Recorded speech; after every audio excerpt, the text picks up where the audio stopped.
aking makiramam. Togawa!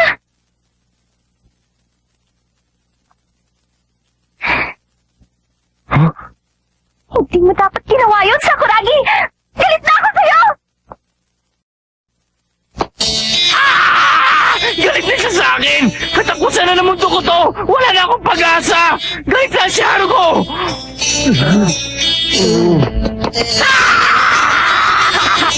Gusto ko na magkatiwakaan! Teka, Galit na si Haruko! Ayoko na! Ayoko na! Ayoko na! Tama na! Ayoko na! Ngayon lang ako nakakita ng taong nakakatayo pa pagkatapos suntok ilihan ng Michi. Ibang klase siya. Napakalakas niya. Mapatingin nga